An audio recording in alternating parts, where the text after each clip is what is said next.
y'all. How's it going? This is episode 3 of WealthWise Live. And today's topic is going to be conscious spending. And the guest today is Dr. Kristin Richards. She's an academic, a financial educator, and the founder of wealthSHE. And her perspective is going to be unique, based on her background. And so, just to kind of kick it off, Dr. Richards, would you mind kind of giving us a little spill about yourself? Sure. Yeah. Well, first, I just want to thank you, Malachi. It's a pleasure and honor to be asked to be here today and talk about what I love, which is money, and help empower people to make great financial decisions. I'm Kristin Richards, originally from Morgantown, West Virginia, born and raised. Have 3 degrees in social work, one from Belmont University in Nashville, Tennessee, one from the University of Pennsylvania, Philadelphia, and one from Florida State University. I also hold a certificate in financial planning, and my passion has really come to be this area called financial capability, which is going beyond financial education to ensure that individuals have access to the tools and products that they need in order to make great financial decisions, but also even beyond that to financial therapy. And my role with that is empowering individuals, and specifically with wealthSHE women, to make great financial decisions, but not just women, everyone. That is, I think that's really awesome because based on the first couple of episodes, just a little recap. Episode 1 is all about, between episode 1 and 2, it's all about recognizing where you are and being okay with that, and then getting started with making decisions moving forward. And in between the books that I'm reading and thinking about those conversations, I was like, man, we need to kind of go back a little bit and really kind of hammer in on the mindset, because the mindset is so key. And I think what intrigues me, the most about your background is your work with the youth and understanding financial capability, because a lot of what we do is about our behavior. Um, I was recently thinking about just myself a couple of years ago. I had an internship and I was making a decent bit of money. And I look back on that and I'm like, man, if I knew what I knew now, then I could have put myself in a much better position at this point. And so you recognize that for other youth, depending on their background, and women as well. Can you kind of talk to where your passion stems from with that?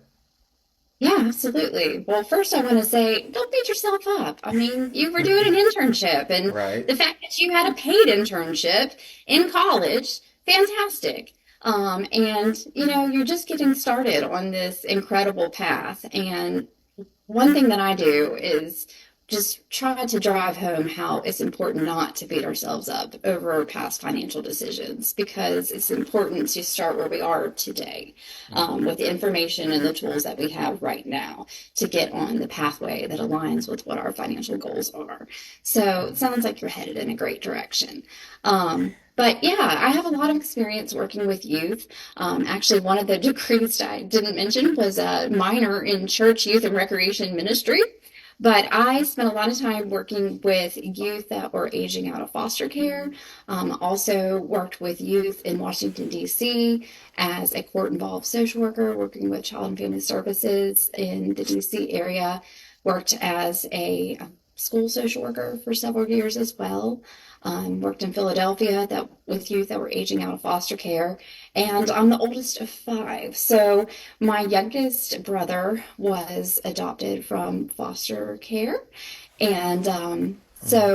yeah, have a lot of experience working with young people and empowering them as they transition towards adulthood. And as you know, one of those things that is so important as we make that transition towards adulthood is, the financial piece. And unfortunately, as much as we have advocated for financial education in schools, across the last 20 plus years, many kids just still don't have the information and the tools that they need in order to make best financial decisions as they are getting started, as they are heading out there Hmm. towards independence. My own daughter, she is in fifth grade, and she just had an opportunity to learn about financial education in her gifted class. And how great is it that she was able to learn about the stocks and stock market investing, tips and tools that way. They even had a opportunity to learn what it means to be an entrepreneur and start a business in that class. But why just the gifted kids? Why just the Right. gifted kid? Everybody needs this information. And it shouldn't just be sequestered to a specific group of students. Everyone needs it. So, Right. That's another thing that I've kind of been thinking about. And I actually had a conversation this past week with a few people at work just about resources, right, and the lack of resources because there often is a disparity based on your background, um, uh, like you said, gifted programs and certain things like that. Whereas like everybody needs this, you know, mhm. not just gifted students, not just people who have more money, right? It's something that everybody kind of needs to know. And with that being said, for those who don't typically grow up with those resources, what are some of the mindsets that you see? I didn't grow up with those resources. Okay. We didn't have conversations in my family about money and what to Mm-hmm. do with it. I filled out the FAFSA on my own. When I didn't know what it was, I didn't know that it was a very important tool that would impact my financial aid package and award when I went to college. We didn't even have conversations about who would be paying for my college. And I found myself in $95,000 worth of student loan debt at one point. So I had to learn very quickly, how was I going to get uncovered from that? Right. And I took it upon myself, to figure out what this thing called money was and how I could make the most of every single dollar that I had coming in, so that I could get out of debt as quickly as possible and also build wealth. And living in the Washington, D.C. area kind of propelled me to do that a little faster than I might have done otherwise Mm. because I was looking at apartments and looking at condos and looking at places to live, and I'm thinking, how am I ever going to afford this? So Right. I just determined I could not live this way my entire life. And so almost immediately, I started to dig into resources and uncover, what were the best tips, tools, and strategies that I could use at 23 to make the best financial decisions for myself. And I may have got a little off track from your question there. No, Oh, okay. that's good. I think there's a point where you have to make that decision. So, I'm not gonna beat myself up too much, and I'm on a good track now. Um, but I knew something was off, right? And a lot of times I feel like we know something is off or we can do better, but we just don't put any action forward. And so Mhm. there is that point where you have to say, "Hey, I'm gonna do better, and I'm not gonna let my circumstances stop me from doing better." Right? Yes. I think a lot of times we look at our income and we're like, "There's no way things can change." Hmm. But I really think, and that's why I want to have this conversation because it really is so much more about your mindset than that income. There's a lot of people who make so much money and go broke. And not to make fun of anyone, but Chris Tucker, right? Chris Tucker, I looked into him. I think he made around like $40 million at the peak of his career, and he ended up going broke. And you sit there and you ask yourself the question of how, right? And it's because of the mindset, it's because of the financial management. And then you got some people who don't make near as much, but somehow have saved so much money, somehow have had different experiences being able to travel. And then a lot of us kind of have all these reasons and excuses that we kind of make up as to why we can't do better. And I think there's a point where you have to really just kind of you got to cut it out. I mean, Um, and it's definitely easier for people to say that when they make more money.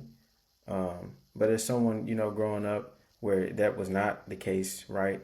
There's still Mhm. different decisions that can be made even when you don't make as much in terms of being intentional. Yep. And that leads into the topic of conscious spending because it's all about, I think, intentionality. I think the biggest difference between my point of view now and then is intentionality. Like, I have an idea of where I want things to go. I know what's important to me, and I've identified those things. And so that leads me to the question of, what mindset shifts are essential before using any type of tools? Yeah. Um, I think that word intentionality is so important. And I was just thinking that I learned more about intentionality and where every dollar should go when I had less of it because it mattered more. Every single dollar needed to be identified with a goal. And so, when I was starting with that $95,000 in student loan debt and becoming uncovered from it, um, I would do things like take advantage of couponing. And I wasn't one of those extreme couponers that you saw on TV back 20 years ago that would like hoard all these products and stuff. But I learned that if I bought groceries at their rock bottom price and matched it with a coupon, then I could, get my grocery bill down from like what might have been $100 to $40. And that was a $60 savings. That's money essentially back in my pocket. So it was worth my time. I factored an hourly rate of what I was earning by couponing. And to me, it was worth it because I was like, here's extra money that I can then apply towards, the things that I need to be spending my money on, whether that was making an extra student loan payment or whether that was putting my money in a high yield savings account. But before you ever touch a budget tool, you do need to shift your mindset. That intentionality word, again, is so important because no app can fix what your nervous system fears. And we Mm, really do have to think about our nervous system and our response to finances because the worry and the anxiety and the fears and concerns can really get the best of us and hold us back and keep us from making important changes with respect to our finances. So I really encourage that we stop budgeting like we're trying to survive, but budget like we're aiming to build a legacy. mm, And let go of that shame that we often carry with us and focus on self-awareness. So you mentioned what you might have, could have done with money that came in from your internship. But those past money choices aren't failures, they're information. So look at that experience without judgment, learn from that experience, and then lead going forward. So also, we can't be so austere and so restrictive that we lose sight of what's important. So budgeting isn't just about saying no to Starbucks, no to latte. We often hear that a lot. I personally don't like to spend a lot of money at Starbucks, and my kids will spend my money happily there. So they do get a line item in my budget every month. I prefer my black coffee with my Costco brand K cups, right.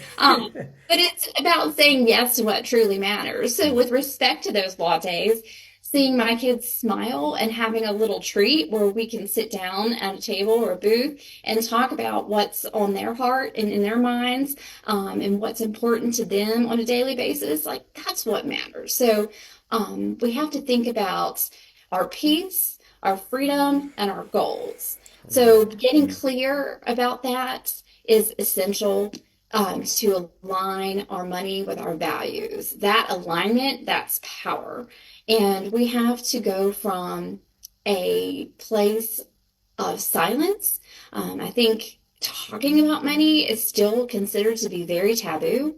I once read an article that said that we are more willing as a society to talk about sex, about intimacy with our partners, more than we are to talk about money. It's And crazy. so we have to go from money and our spreadsheets and our budgets, from being a secret to actually a place of self-trust. So it's a relationship that we need to have, and we Mm-hmm. have to trust our future self. So start treating that like an important dialogue, something that's sacred, and not a shame spiral, which we can really shame ourselves when it comes to our finances, the past, our current decisions, and really hide from what it is that we're making choices to spend our money. Yeah, you answered one of the questions I was going to ask. And that is very interesting perspective to have. Not necessarily judging, but using that as a tool to learn from because I can recognize, hey, this is what happened. Okay, but here's where I am now, and here's where I'm going to go for the future. And I was going to ask, have you heard of inner money scripts? And you talked about it, but um, yeah, can you kind of, I guess, elaborate on what inner money scripts are to the audience? Yes, yes. So, money scripts are really the stories that we tell ourselves about money. So they're the unconscious beliefs. May not even be aware that we are telling ourselves these stories about our beliefs about money. But they're emotional narratives that you carry around, and they're usually formed in your childhood and through your lived experiences. So when I talk about money scripts, I often talk about um, how my dad would joke with his buddies that he who dies with the most toys wins. And so I just came to know like that as a value system with money as a child. So motorcycles, boats, snowmobiles, growing up in West Virginia, things of that. Um, let's see, going camping and RVs and campers and things of that nature. Those were important to his friend group. But my dad was also an entrepreneur, and he had the funds to be able to fund Mm, his lifestyle that way. But another really important money script that I learned through my childhood that really came to shape my narrative with money was just on a simple sheet of paper that my grandfather, we called him Paw Paw, had hanging above his desk in his gas station office. And it said, cash in must exceed cash out. And I just remember that so clearly. It's just very simple words, right? It's not anything that's like really powerful, but it's essential that we have to bring in more than what we're spending. right. And he was really the one that taught me how to save. Every other weekend, he would bring envelopes for me and my siblings. It had Vance's Auto Sales in the corner, Hmm. and it would have a $10 bill in there, except for my sister. She would get 10 ones because she thought that that was more. It felt like more to her. She was young. She was 5 years younger. And Oh, then alongside that $10 bill would be a $1 bill. mm, And that's because my papa wanted to teach us not just the power of savings, but also giving. And so that $1 bill was meant to give to tithe at church every Sunday. And mm, so those were important lessons that shaped my relationship with money early on. And so I think if we look backwards, we all have a script that's almost like emotional software that's running in the background of our financial decision making. And some of them can be harmful, right. like I'm just bad with money. And we hear people say that all the time, and people get trapped in a spiral of saying, I'm just bad with money, Yeah. and to prevent a different choice. And so we have to acknowledge that and then say, reframe or shift that in some way. Some other scripts people say are people like me don't build wealth, or Yeah. talking about money is greedy, Yeah. or money will always run out, or you can't take it with you. How many times do we hear that one? Yeah. Um, we have those scripts every single day, and they really impact the financial decisions that we make. So we have to learn how to shift those. You need to uncover the script behind the spending. So when you get curious about your personal money beliefs, you unlock an really important power to spend consciously, save confidently, and build generational wealth from a healthier place, a healed place. Hmm. Because really, your bank account will always reflect what your beliefs are saying, even when your Yep. budget isn't. Yep. That's so true. The just to kind of backtrack a little bit, the story you gave where um, I believe it was about where you kind of gifted something. I think it's with your family, and then also with your grandfather giving you that money. But no, it was with you taking your kids to Starbucks. I Yeah. remember my mom would always take us to Sonic and get us a slushie after school for a lot of days. Yeah. And those moments are so key, kind of growing up because part of what you spend your money on should bring you that enjoyment, right? And then there's also that other side of your mind where, like you said, you either have good money scripts or you have bad ones. And I think it takes a lot of intentional work to undo the bad ones, Yeah. right? If you feel like, I know for me in my mind, just to be transparent, certain things I'm like, oh man, I can't do that. I've never seen that before, right? And I have to actively push to break that mindset. And every Mhm. time I push for it, I'll break it. But some people, like you said, really do get stuck. And I think that's where you have to be so intentional, especially with children growing up. But you have to think about what are the money scripts you have. What do you tell yourself about money? Because just like you said, your bank account reflects your values, whether you realize it or not. And that's where that intentionality comes in because now, instead of you um, trying to follow this restrictive budget and blow past it every month, now you can say, hey, well, this is important to me, so I'm going to follow it. And now you're going to follow it because you actively made that decision to follow it. And so I just would like to ask, how would you define conscious spending? That's a good question. Um, I would define conscious spending as money moving in alignment with your values, not your triggers. So that word alignment is essential to me, whether I'm working with doctoral students that are Mm-hmm. writing their dissertations, which I do that quite a lot, or I'm talking with individuals who are getting started or continuing down the road of financial empowerment and wealth building. Mm-hmm. It means moving in the alignment of your values, not your triggers. It's not about being frugal. It's not about tracking every cent. It's really about the intention over impulse. That intentionality is essential. So it's the practice of honoring both your current needs and your future self every time you spend money. Some questions that you might consider would be: does this support the life I'm building? Right.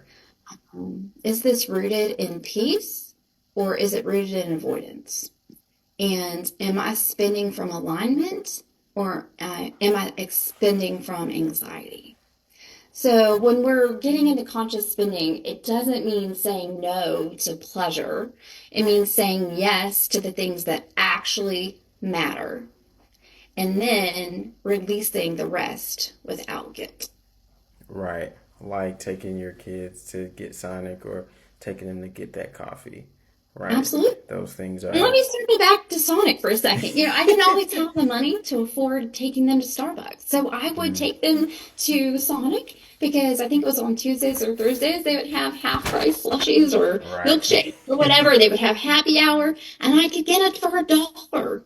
Right. So the intentionality and the alignment was still there. My value was giving a sweet treat to my kids and having an opportunity to nurture their heart, but also in alignment with the dollars and cents that I had available at that time. Mm-hmm. So back then it was Sonic. Now they're a little older and I have more income, and am able to give to them, in a way that honors where they're at and what their interests are, which is Starbucks, and that's fine too. But it doesn't have to be Starbucks. It can be Sonic. It can be, just whatever is in alignment with those values and where you are at financially. Right. And I think this, just two things. I look back at those moments with my mama, and I'm like, those are some very impactful moments. I'll always remember that.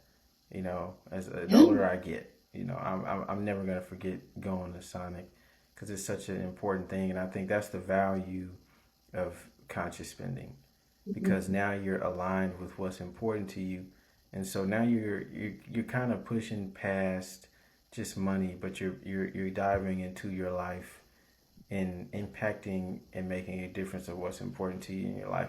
And I think that's where the point of things being personal and finances finally clicked for me.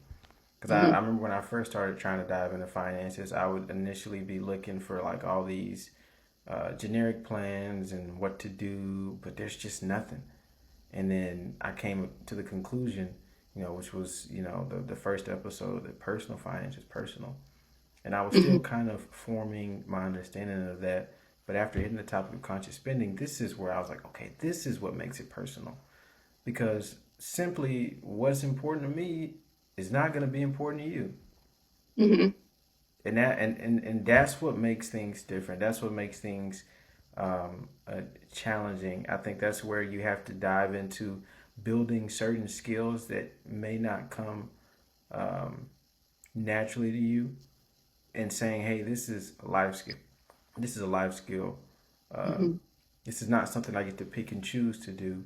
This is something that is essential as making sure I eat. This is Mhm. essential as making sure I do laundry and certain things like that." Yeah. Mhm. Yeah, Um, absolutely. so I think we're getting close to the quick fire segment. Oh goodness. Are you ready? I'm ready. I'm ready. Okay. So, for the audience, the quick fire segment is where I ask one question and the guest has to answer in 60 seconds or less. And then there are three total questions. All right. So, question number one: what would you say to those who don't have much expendable income? Uh, I would say it's not about the amount of money that you have. It's about the mindset. I would say, I see you, I've been you. Not having extra doesn't make you bad with money. It doesn't mean you failed. It means your money has been working darn hard for survival, and that alone deserves respect. You don't need a six-figure income to build a six-figure mindset. You don't need excess cash to start spending consciously, protecting your peace, or planting the seeds of legacy. That was good. We're gonna get some snaps for that one. I That was good. Um, okay, that was great. So, question number two. You're on a roll. So, what's one thing that everyone must do to improve their finances, even if it doesn't come naturally? Pause and reflect. Mm, Everyone can take a moment to figure out where they are at, when it comes to their particular finances, and take the time to figure out where it is that they ultimately want to be. Um, you have to get serious about what those money scripts are, as we've already talked about, and figure out and reflect on, what is the narrative that you keep telling yourself. Um, One of those, as I mentioned before, is that common mindset of I'm just bad with money. It sounds innocent, but it's not. It's shame based, and it masquerades as self awareness, but it really becomes a self fulfilling prophecy. So you have to reset that mindset.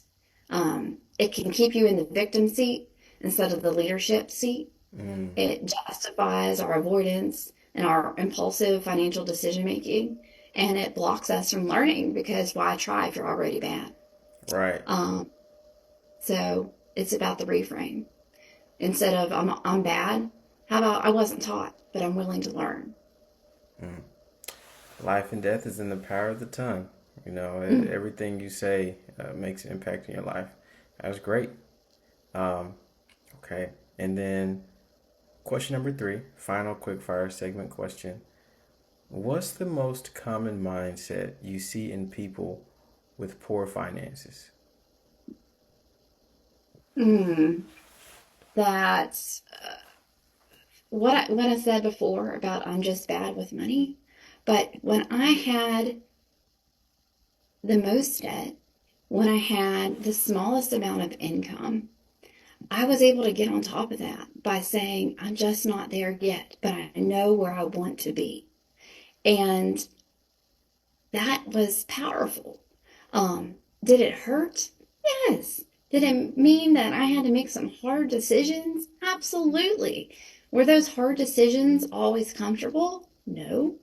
But I got to say, these are my financial values, and this is where I want to go. And ultimately, I want to be able to build wealth and legacy. So that's what I did. I put a pause on the negativity that kept me stuck and said no to that, but instead said yes to peace and purpose. So give your dollars purpose, um, and pause and reflect on what that sense of purpose is for you, and then make sure that your decision making is in alignment. Right, right. That's great. You really don't have to be. I think, last Saturday, I was walking, and, I thought, I'm a very ambitious person. So I have goals and dreams of things that I want to achieve. But, in that moment I was walking, I was like, man, I would be a fool not to enjoy where I am right now, trying to get somewhere else, you know. Um, and it's a little different with the finances, but it's a similar mindset of you can have those ideas and dreams. You're going to have to work toward them. But just because you're not making an amount right now, or just because you have a lot of debt and can't put certain things in certain places, doesn't mean that you never will. So to not change your mindset, to not build up certain things, just works against you, not for you. Um, and so I think those were 3 great responses. A great response. We're gonna snap That's it so up again. important, Malachi, that you just said that. Like, don't forget about right now. Right. We earlier today realized that I lived in Iowa and Malachi lives in Iowa now, but I remember having my babies born in Iowa, and it Mm. was such a great community. We lived right downtown, and it was accessible by, walking downtown and also by bike. Didn't have a lot of money. I was still finishing my dissertation while having 2 babies under the age of 2, and trying to get all of that done. But I had a bike, and we had an amazing park system in Iowa. And, that costs nothing to put the babies in on the bike and also take them to the park and just enjoy the moments there that were free together. Yes, the goal was ultimately to build wealth and build legacy and all of that. But if we are just looking at the future, we're losing sight of the joy of the moments right now. So never lose sight of that piece as we're headed towards where it is that we ultimately want to go. Right. Yeah. And that's where that balance comes in. Because even I have to think about that when it comes to conscious spending. I gave myself an activity of actually writing down, hey, Malachi, what's important to you? Hmm. And I narrowed those down. And then even narrowing those down, deciding, okay, what's for the future and what's for right now. Those are big questions to answer. And they take time to answer, right? Because you want to make sure that you're enjoying life right now. Yeah. The whole purpose of building the money is to enjoy your family and friends around you. You don't want to get so lost into focusing on that you neglect them. Um, which is what these are just things that I think about. Good. Those are things you should be thinking about. We're in this hustle culture, right? But with WealthSHE and what I'm building, we don't worship hustle. We honor sustainability. So, you know, we have to move in a way that aligns with what our nervous system can handle. We have to make sure that we're being in alignment with ourselves and our schedule and our soul, and make sure that those things that are so important to us, like our peace, is valued as we're moving forward in our financial path.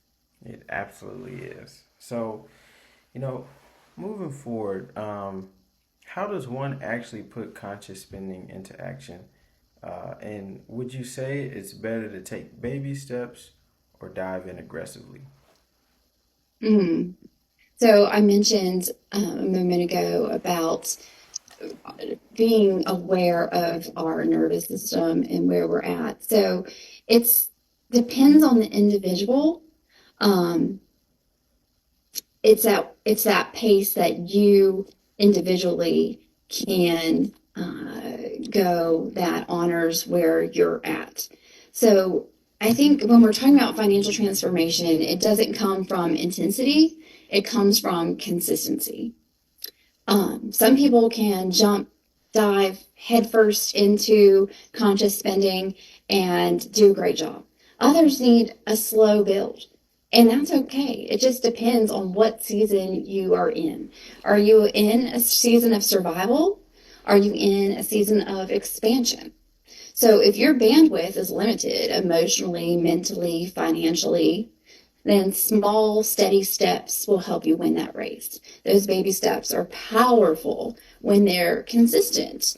But if you're someone who is overwhelmed by all or nothing thinking, then diving in, that's probably burnt you out before. So strict budgets, detoxes, crash savings plans, these are red flags. Go slow, go slow, go slow. Do I feel motivated or manic? That's another question you can ask yourself. So aggressive energy can feel productive, but often what's behind that feeling? It's oftentimes masks feelings of panic or shame or desire for control.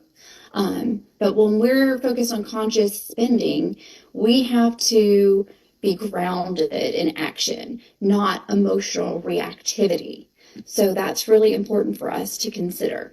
It might be helpful for individuals, to start with one or two intentional shifts, like a weekly money date, or even setting up an auto transfer to savings. So small shifts, and then track that progress, not focusing on perfection, but aiming towards consistency. We don't give ourselves enough credit, and we should really celebrate the small wins and celebrate them loudly. I'm done with these celebrations only when you achieve a big milestone. I celebrate the small wins, the email that is going to demonstrate that a bigger win is coming. Okay, you've made a networking relationship with a prospect or a future employer. Celebrate that you made that connection. Celebrate if you've set up a new account. Not wait till you've got $1,000 in that account. Celebrate that you set it up, and then keep going. Because that's what's going to keep you going, is celebrating those small wins. Don't try to solve your entire financial life in a weekend. It's not possible. This is a lifetime Right. experience Very of true. doing the next right thing. And those next right things, those are wins that stack up over time. That's great. So you kind of you mentioned it briefly in your response, but a follow up question is: do people need multiple accounts to make it work? I've seen where you make buckets where you want to put your money, Mhm. but do you think is that a necessity, or what do you think about that? Short answer is no, Mm, but long answer is they might want to. So I'm not for complexity for the sake of complexity. I am focused on clarity. So your money should feel like it's working for you, not against you. If multiple accounts will work for you, then yes, they can be a game changer. and I personally love them. If you're someone who struggles with overspending, emotionally spending, swiping that credit card to make yourself feel better, or forgetting what's already spoken for in terms of your finances, multiple accounts can be a game changer once again. But if you are someone that's already prepared a budget and you're spending intentionally, it's possible to do that from one well managed account. But I like multiple accounts because I like the labels that you can give each account.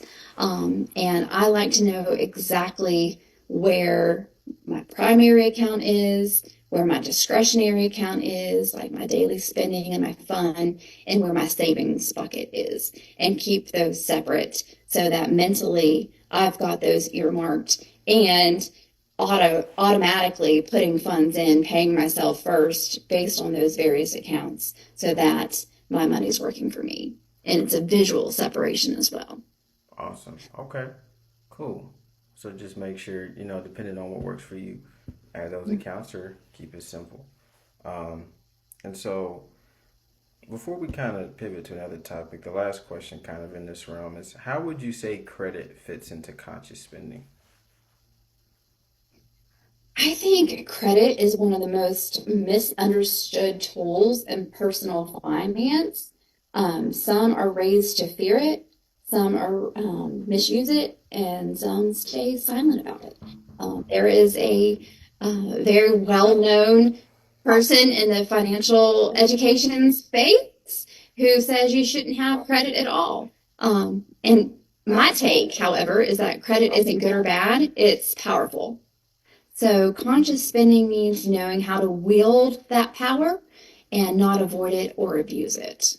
So how does credit fit in to your conscious spending? You have to get real honest with what credit is and what it isn't. Credit isn't free money. It's a deferred decision. So you're going to be paying for that later. Conscious spending asks, can I afford this now? Not just handle it later. Your credit behavior, it impacts your financial future. Conscious spending includes caring about your credit score, your utilization rate, so not maxing out your credit cards, and your ability to repay, your repayment history. But it's not about obsession. The reframe there is about its ownership.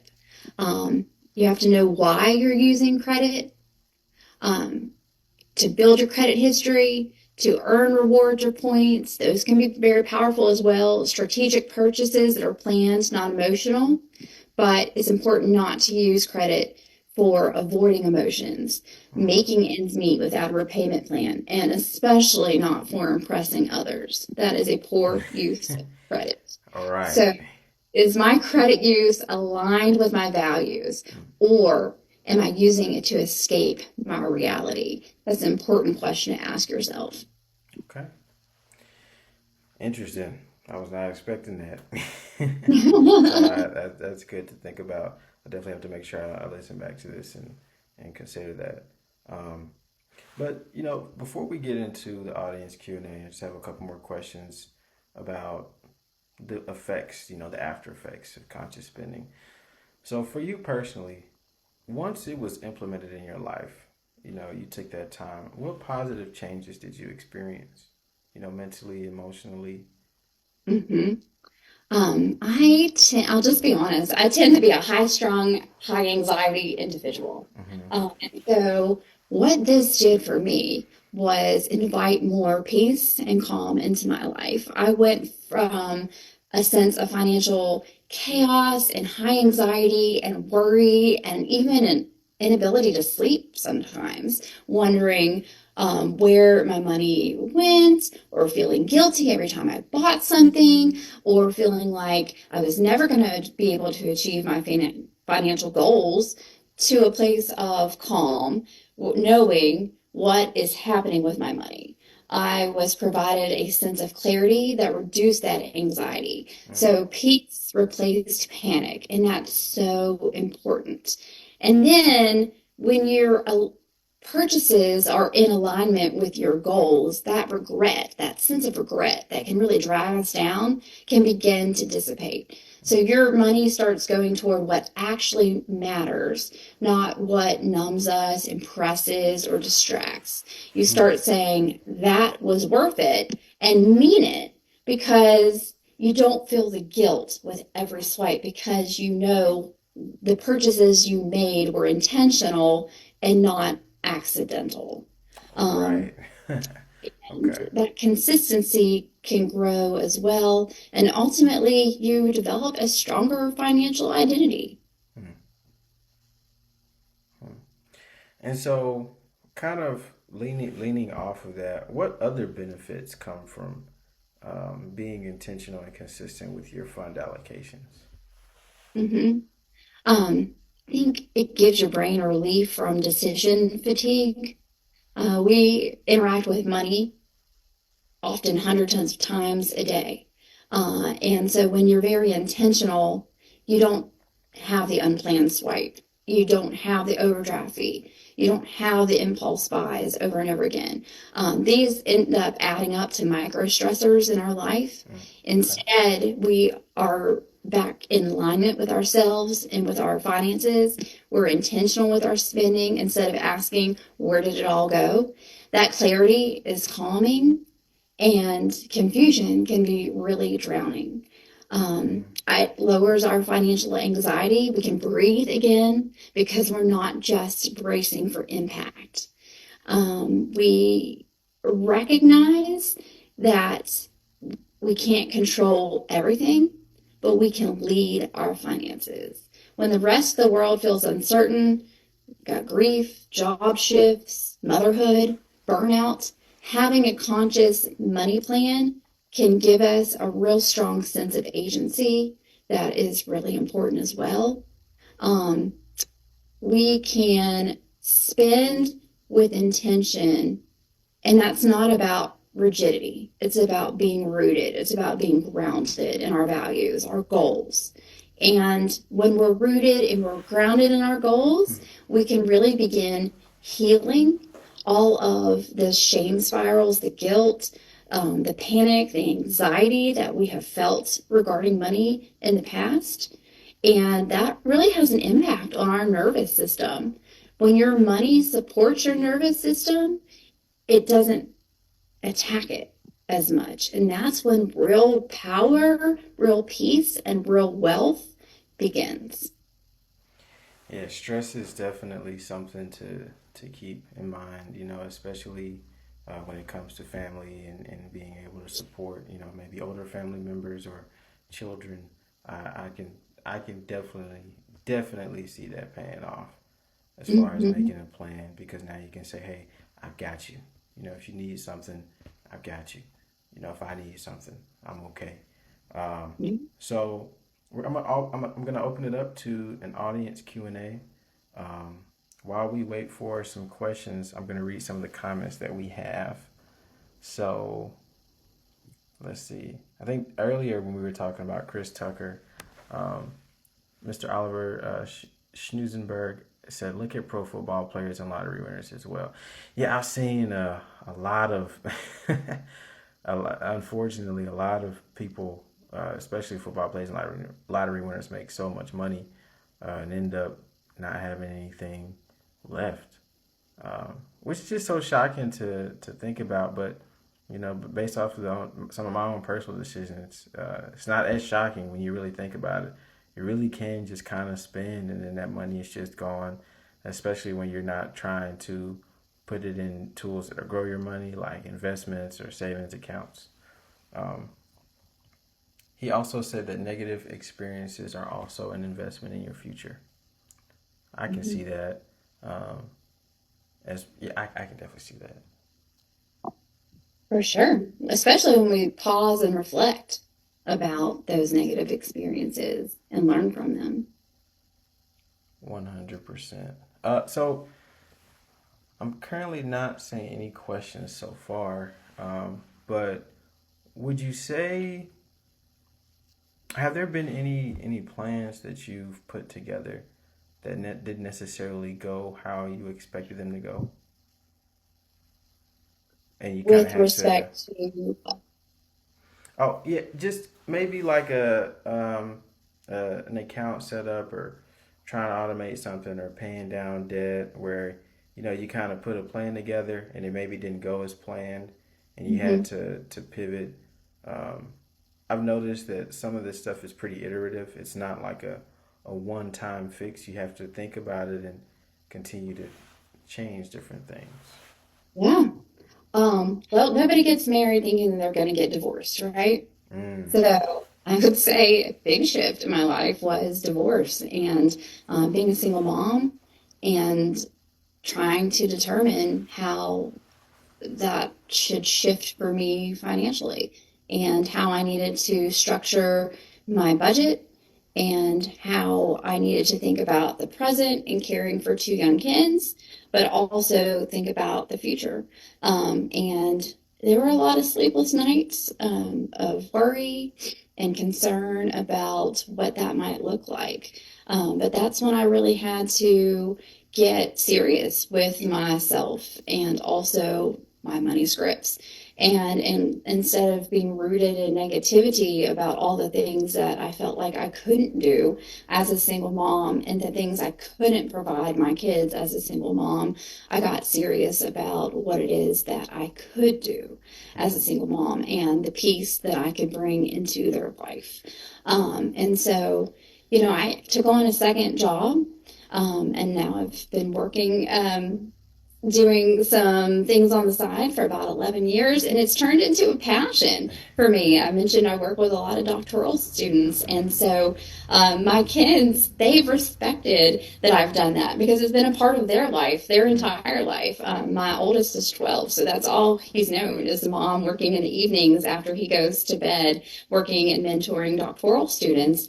And, we used to have this thing where we would set a timer with Alexa and we'd cuddle for 2 minutes because I had to put boundaries in place to boundary my time with my kids so that bedtime and nighttime would wrap up and then mama could go on and do the things that she needed to provide for the family.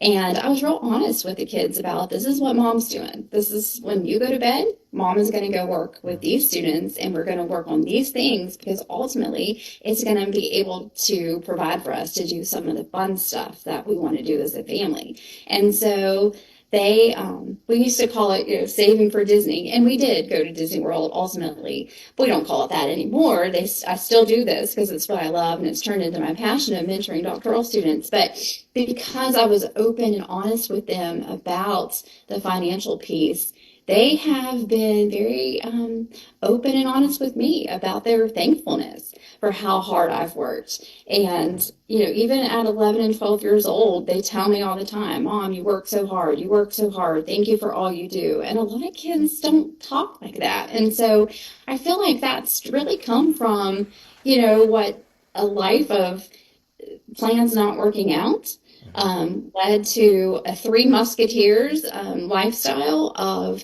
thankfulness and generosity for the things that we have. And ultimately, they are growing to learn entrepreneurial skills and savings and investing and what that looks like. So you can really make something beautiful out of something that would have felt like a tragedy. Yes, I agree. I kind of look at this podcast in that sense as well because I'm so grateful for what my parents have done. I've seen how, different struggles and challenges and how they've overcome and kind of where we are now. It's been a continual trend. No matter how hard things have been, I've always seen my parents go up. And I think those things are important to be able to recognize. There is a beauty in the struggle, in a sense, as you're mentioning. So you have a couple of questions. Now, one of them you just answered, which is pretty funny because Mr. Schnoosenberg has laughed in the chat. But he said, when you started becoming more conscious, what was your wake up call or starting point? And you answered that with it as being your children. Like, man, I've got to be able to make sure that I can provide. And so you step to the plate on that. Then another question from Karen Battle. So this is my mother. She said, "What's the first thing you introduce to children concerning financial literacy and conscious spending?" hmm I think I touched on it previously, but I would say boundaries is the first thing. And that doesn't have anything to do with dollars and cents, right? That is protecting space and time to make money. And with that income, then comes choices regarding financial decision making. And so they have seen me weigh out what we're going to do with my finances, what I'm going to do with my finances, and how we're going to live into our values. And so they've learned very early that our financial values is not things related. We're more focused on spending time together and experiences. And so they're not kids that, and now they're older and not so much into the little toys at Walmart and, or at the grocery store or whatever. But they learned that we can carry a toy around Walmart, but we're going to put it back before we leave. And that way you get to play with it while we're in the store a little bit, pretend, dream about it a little bit, put it back. But those toys ultimately came at special occasions. So birthday, Christmas, get straight A's, things of that nature. But we weren't going to be just buying things for the sake of buying them every time we walked into a store. So they learned to not even ask. And now as they're older, they're seeing, okay, there was a reason for that. And those individual choices, day by day by day, led to a place of financial peace that we have as a family now. Hmm. And then during COVID, we got real creative and we created this little side business called Sparkle Box Kids. And so it was a way for Griffin and Lila and I to develop these sensory boxes for kids who were often on their Chromebooks or on their iPads or whatever because we were trapped in houses during COVID. And we created Play-Doh at home and also sensory objects that could go into that Play-Doh. We designed a logo and we marketed that online. And so they got to learn a little bit about what it meant to be an entrepreneur and how we have to Mm, spend money to be able to make it. create the product, to make the money, and then we have to pay the business back before we can, pocket the profit. So that Mm, was a really fun exercise that we did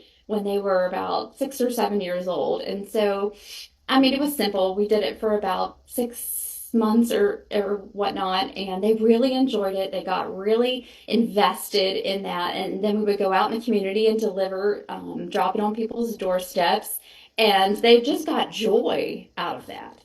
mm. So they got to see the entrepreneurial process as well as, the dollars and cents sign, but also that joy of ownership and creating something and feeling that sense of power when it comes to owning your own business side hustle. So Right. it's been real fun to be able to, speak into their lives about finances. That's awesome. I think that's awesome. So boundaries. And you know what? I can certainly see that. Hmm Most of the issues we have is, emotional spending and splurging, and those are boundaries that we're crossing that we know we shouldn't, right? That we have to reframe. So that I think that's a wonderful answer. Well, it looks like we're at time. We got a couple minutes left. Uh, Mrs. Battle said thanks for sharing. She appreciates the insight, and that's way cool. um, but with each episode, with each guest, I like to have the guest leave 5 WealthWise tips. And now is the time. So could you please share your 5 WealthWise tips for the guests? Sure. Let's see. So, as it relates to conscious spending, one tip is clarity reduces decision fatigue and emotional spending. Mm-hmm. So, let's get clear with ourselves regarding what our values are so that we're not stuck in that decision fatigue and that emotional spending. Um, let's aim to stay out of the panic zone and provide a sense of peace for ourselves by setting up consistent fund allocation with our money. Emergencies are going to happen, but our peace doesn't have to be shattered with every flat tire or birthday gift that comes up. So let's protect that piece when it comes to our money. Um, you can build better financial habits automatically. So, the more consistent you are with your fund allocation, the less willpower you need. It becomes muscle memory. Your savings will grow, your bills will get paid, your goals get closer without that mental drama that can drag us down.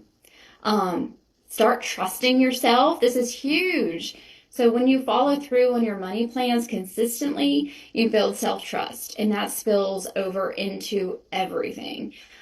Start saying to yourself, I don't just dream about wealth, I act like an individual who builds wealth, because that's ultimately what you're doing. Every decision that you make is headed towards that wealth development. Um, Consistency and alignment is everything. So know what your values are, create that sense of predictability for yourself through that consistency.